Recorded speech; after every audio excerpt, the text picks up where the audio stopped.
yang sudah meninggal dunia. Yang pertama, datanglah Sa'ad kepada Nabi, ya Rasulullah, ummi matat, emakku sudah meninggal, afa atasaddaqu anha, apakah kalau aku bersedekah pahalanya sampai ke almarhumah emakku? Kata Nabi, tasaddaq, bersedekahlah Sa'ad. Ayu sadaqatu afdal, apa sedekah yang paling afdal? Kata Nabi, saqyul ma, memberi air minum. Carilah pondok pesantren yang kurang sumur bor, cari pondok pesantren yang kurang WC, toilet, kamar mandi, mengalirlah pahalanya kepada almarhumah, mandi, buang air kecil besar anak-anak santriwan santriwati di sana, mengalir kepada yang sudah meninggal, mengalir pula rahmatnya ke hati kita, lapanglah dada kita menerima segala kesulitan hidup. Tidak ada cara lain kecuali itu saja. Lalu kemudian yang kedua adalah mengirimkan doa. Ketika Sayyidatuna Aisyah lewat di makam Baqi, kata Nabi, kalau kau lewat jangan diam saja, doakanlah mereka. Apa doanya? Assalamualaikum ya ahlad diyar minal mu'minin wa inna insyaallah bikum lahiqun, yarhamullahul mustaqdimina wal mustakhirin, nas'alullaha lana wa lakumul afiyah. Tapi doakan putus, Pak Ustadz. Orang kalau sudah meninggalkan putus. Iza mata ibnu Adam inqata'a amaluhu, kalau anak Adam sudah meninggal maka putuslah amalnya. Yang putus itu amal dia. Orang meninggal itu amalnya putus. Itu pun tidak semua amal dia putus. Kata Syekh Muhammad Mutawalli Asy'arawi ketika dia dibantah tentang wali-wali bisa mendoakan orang hidup, kata Syekh Muhammad Mutawalli Asy'arawi, waktu Nabi Muhammad Isra Mi'raj, dia berjumpa dengan Nabi Musa. Nabi Musa sholat di kuburnya. Nabi Ibrahim jadi makmum, mereka sholat di Masjidil Aqsa. Kalau begitu orang meninggal itu pun tetap sholat, dan sholat itu doa. Lalu apa makna hadis inqata'a amaluhu? Yang maksud putus di situ adalah amal taklifi, amal beban wajib. Adapun orang meninggal masih tetap bisa beribadah kepada Allah, maka Nabi Musa beribadah. Nabi menjadi imam, makmumnya Nabi yang sudah meninggal, mereka tetap beribadah. Maka wali-wali Allah tetap mendoakan kita. Maka kita berziarah ke makam wali-wali Allah. Allahumma inni natawassalu ilaika bi awliyaika salihin. Imam Syekh Abdullah bin Siddiq Al-Ghumari menulis kitab tentang itu, tentang bertawassul dengan orang-orang soleh dan wali-wali Allah. Jadi yang dimaksud dengan putus itu adalah amal taklifi. Mereka tak wajib lagi salat, mereka tak wajib lagi puasa Ramadan, tapi amal mereka tetap terus. Wali-wali Allah, Imam Al-Haddad, Imam para ulama, para habaib tetap mendoakan orang-orang yang masih hidup. Lalu kemudian yang dimaksud dengan inqata'a amaluhu, orang yang meninggal itu amalnya putus, amal taklifi. Adapun amal kita maka masih tetap mengalir kepada orang meninggal dunia. Kalau putuslah amal kita kepada mereka, tak ada sholat jenazah, karena sholat jenazah itu adalah amal orang hidup untuk orang meninggal dunia.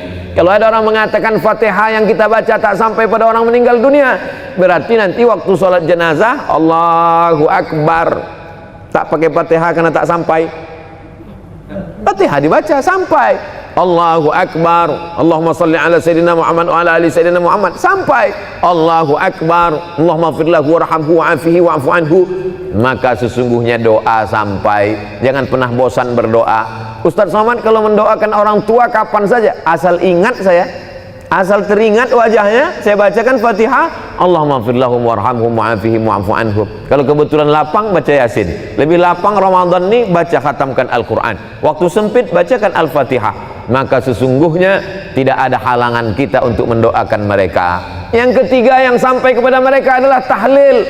Man halala sab'ina marratan summa ahda sawabahu lil mayyit yantafi'u bihi. Siapa yang bertahlil 70 kali, dihadiahkannya pahalanya untuk orang meninggal dunia, maka orang yang meninggal itu mendapatkan manfaat dari tahlil itu. Kata siapa? Kata Imam Ibnu Taimiyah dalam kitab Majmu' Fatawa. Kenapa Ustadz pakai pendapat Ibnu Taimiyah? Karena murid-murid dia yang mengaku pendapat, memakai pendapat dia yang mengatakan tak sampai, padahal mereka sendiri mengatakan sampai. Imam Ibnu Qayyim Al-Jauziyah dalam kitab Ar-Ruh mengatakan sampai tahlil, sampai bacaan Al-Quran kepada orang yang meninggal dunia. Maka malam bacakan tasbih, bacakan tahmid, bacakan tahlil. Allahumma ausil thawaba ma qara'nahu wa ma sabbahnahu wa ma kabbarnahu wa ma halalnahu. Sampaikanlah tasbih, tahmid dan takbirku pada almarhumah emakku, pada almarhum ayahku, kepada almarhumah almarhum keluarga kami. Maka sesungguhnya hubungan kita tak pernah putus kepada mereka. Kenapa Ustaz Somad tak pernah bosan menyampaikan itu dalam ceramah-ceramah? Supaya ketika aku mati nanti jamaah dari Palembang pun tetap mengirimkan itu kepadaku. Kalau dikirim nyampe empek Pak Ustaz, sampai. Sedekah sedangkan air putih sampai, apalagi makanan, maka tentulah dia sampai. Maka tasbih, tahmid, tahlil sampai. Nabi lewat di suatu makam, diambilnya pelepah korma, fasyaqahu nisfain, dibelahnya menjadi dua, kemudian ditancapkannya. Sahabat heran, apa yang kau lakukan ni ya Rasulullah? Kata Nabi, la'allallaha an yukhaffifa 'adzabahuma ma lam yaybasa. Semoga selama pelepah korma ini basah, maka bermanfaatlah sampai ke bawah. Apa kata Imam Nawawi dalam kitab Al-Majmu'? Apa Imam Nawawi dalam kitab Al-Minhaj Syarah Sahih Muslim Ibn Al-Hajjaj? Kalau tasbih pelepah korma saja sampai, apalagi bacaan Quran orang beriman. Jadi kalau ada orang mengatakan itu doa Abdul Somad dengan bacaan Fatihah dia itu tak sampai, berarti dia seolah-olah sama dengan mengatakan saya ini lebih buruk daripada pelepah korma lagi, tak sampai pula bacaan kita. Maka ini semuanya dalil-dalil. Sudah kita sebutkan ayatnya, dalilnya, ungkapan ulama, tak juga dia percaya. Kalau ada orang yang mengajak saya berdebat, sudah saya sebutkan, saya tak dapat membuktikan sampai atau tak sampai, hanya bercerita argumen saja. Kalau dia tetap menantang juga, tak ada cara lain kecuali meminta nama lengkapnya. Nanti kalau dia meninggal kita kirim. Kalau tak sampai, cepat-cepat kasih kabar. Itu sajalah lagi cara untuk mengatasi orang-orang yang tak percaya. Sedekah sampai, doa sampai, tahlil sampai, apalagi bacaan Quran sampai. Tadi udah kita baca Yasin di Masjid Al-Falah, sampai kemari kul huwallah 3 kali. Kenapa kul huwallah 3 kali? Innaha la ta'dilu sulusal Quran. Satu kul huwallah sama dengan sepertiga Quran. Kita baca 3 kali seolah-olah macam khatam Al-Quran.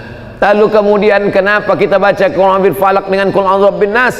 Kata Nabi sallallahu alaihi wasallam, kalau dibaca pangkal Al-Baqarah, ujung Al-Baqarah, Al-Mu'awwidhataini, maka cukuplah itu sebagai sebuah amalan. Tapi yang paling afdalnya adalah wa in khatimul Qur'ana fahuwa hasanun, kata Imam An-Nawawi dalam kitab Al-Azkar. Seelok-elok, sebagus-bagusnya dikhatamkan Al-Quran. Habis sholat subuh 2 lembar, habis zuhur 2 lembar, habis maghrib 2 lembar, habis isya 2 lembar, habis tahajud malam 2 lembar, 1 hari 10 lembar, 1 juz 30 malam, maka dapatlah kita menghadiahkan pahala-pahala bacaan Al-Quran. Sedekah sampai, doa sampai, tahlil sampai, bacaan Quran sampai, apalagi yang sampai kepada mereka? Ibadah kurban, Nabi memotong kurban, Allahumma hadza an Muhammad wa ali Muhammad sallallahu alaihi wasallam. Padahal waktu itu Khadijah sudah meninggal. Itu membuktikan bahwa pahala kurban pun sampai. Ini tak lama lagi nanti Zulqa'dah, sesudah itu Zulhijjah, maka berkurban untuk almarhumah, untuk mengobati hati sampai.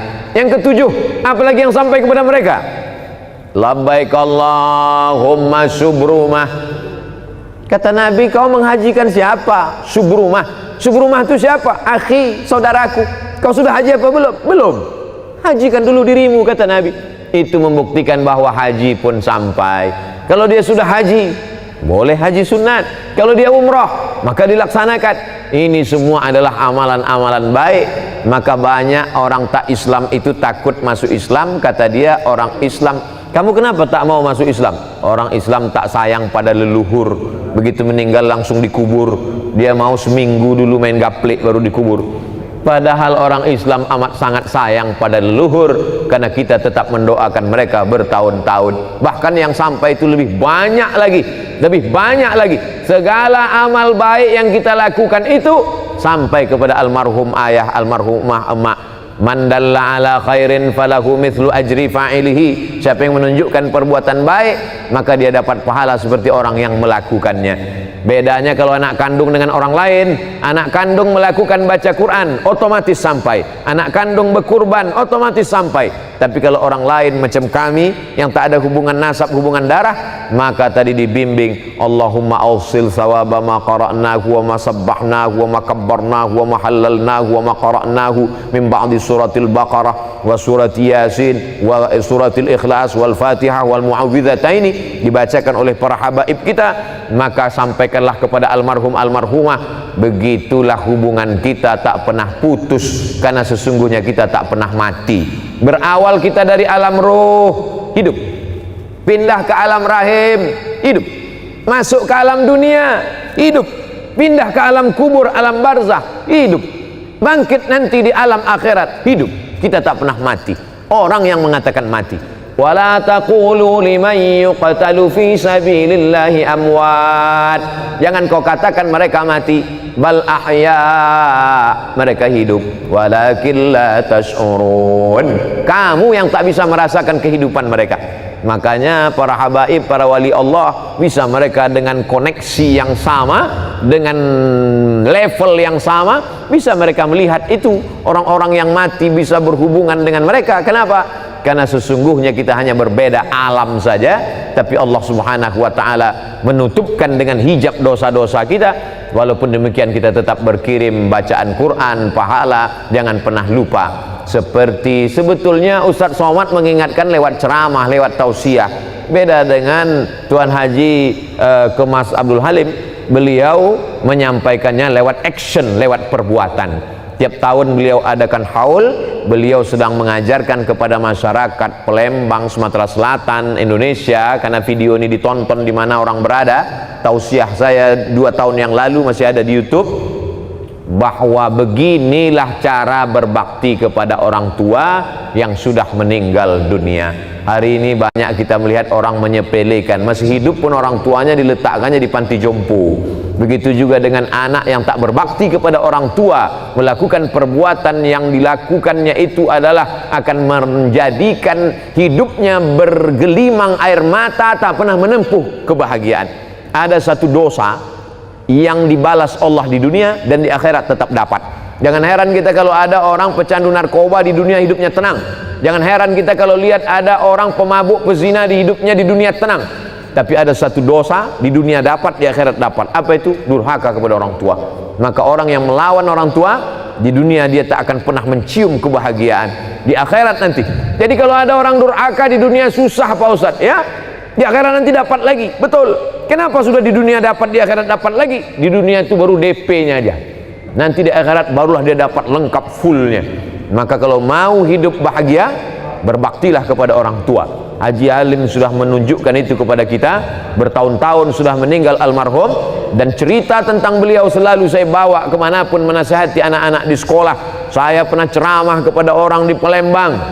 Diberikan Allah kenikmatan hidup dunia, diberikan umur panjang. Kenapa? Karena bakti kepada seorang ibu. Dan pulang 2 tahun yang lalu, itu pula memotivasi saya. Saya buatkan yayasan almarhumah, saya bagi paket sembako setiap bulan, bahkan duit hasil dari ceramah YouTube itu pun saya bagikan. Untuk apa? Untuk mengajak jamaah supaya kita jangan sampai menjadi orang yang melakukan ala adullukum ala akbaril kabair. Maukah kamu kutunjukkan dosa terbesar di antara yang besar? Apa itu ya Rasulullah? Al-isyraku billah, syirik. Insya Allah kita tak syirik lagi. Yang kita khawatir yang kedua ini, uququl walidain, durhaka kepada orang tua.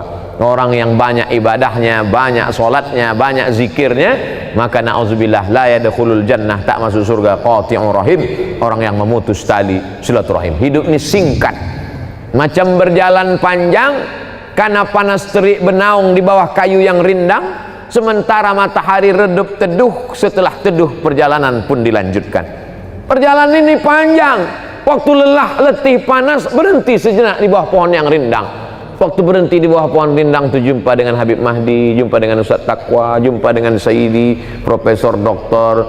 Sayyid Aqil Al-Munawwar, jumpa dengan Haji Alim. Ini sedang di bawah pohon rindang sejenak sementara matahari redup. Nanti matahari redup, perjalanan pun akan berlanjut. Tak siapa yang lebih dulu di antara kita, tapi andai kematian itu lebih dulu ke saya, maka saya tak pernah bersedih. Kenapa? Karena semua orang Palembang pasti akan mengirimkan Fatihah, tahlil dan doa untuk saya. Saya yakin itu. Saya WA dengan Ustaz Taqwa, saya bilang kalau saya meninggal di Pekanbaru, antum jangan datang, saya bilang.